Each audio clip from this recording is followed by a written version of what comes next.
Hi, I'm Jeff Eisenman, President of Maverick Applied Science. Today I'm going to talk about selecting materials of construction for FRP and dual laminate piping and tanks. First, here's a few questions for you. What is the desired service life of your equipment? 10, 15, 20 years longer? And what's been your experience? Does that experience match up with your goals? Are your non-metallic systems meeting your expectations?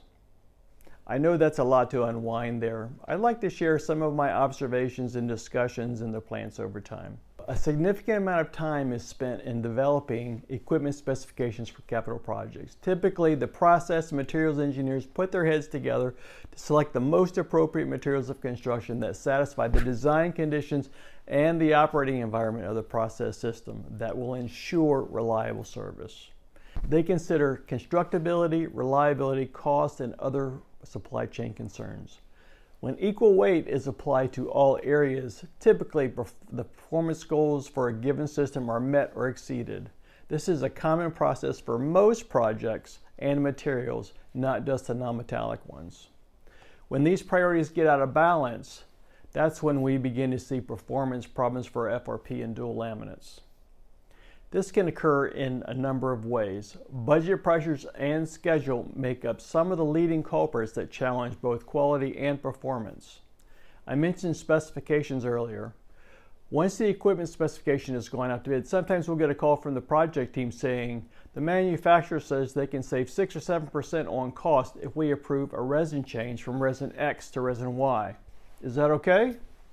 Generally speaking, these changes are not in the best interest of the plant owner. The manufacturer is looking for a way to create a competitive advantage for themselves, which all too often ends up being at the owner's expense. On rare occasions, some requests make sense for everyone and it can be helpful for the project, but usually not. When you consider that smart people are taking a lot of time to select materials in the first place, with most change requests, we do not find sustained and worthwhile benefit to the owner. So when considering change requests, it's important not to be distracted by the shiny bright object and step back to examine the impact on the big picture and only then decide if it's right for your project. In most cases, a second opinion can be helpful in making decisions, especially when so many things reside in the gray areas these days. On occasion, we'll go out for additional material recommendations. We may be looking for confirmation or consensus of a complicated material selection.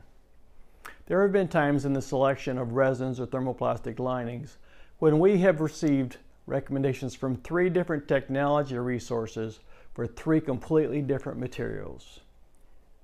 It can get very confusing. So what needs to be understood is that most people speak to their strengths and their knowledge, which is typically in their company's offerings and their corporate focus.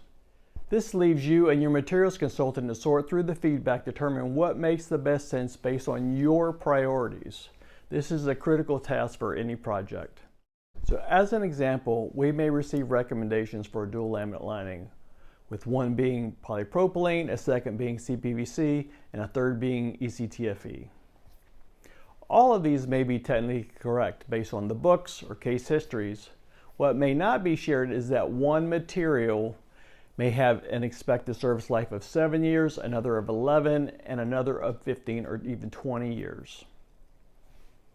And unfortunately, the one that has a 7-year projection may be the least expensive in upfront material costs. But when you evaluate the cost for rip out as well as replacement every 7 or 8 years, you quickly determine that the lifetime cost heavily outweighs the initial project savings. This is where your in-house SME or your materials specialist like Maverick is worth their weight in gold. They can help you wade through the data to find the key elements that will best support your priorities so that you can make all-star materials decisions.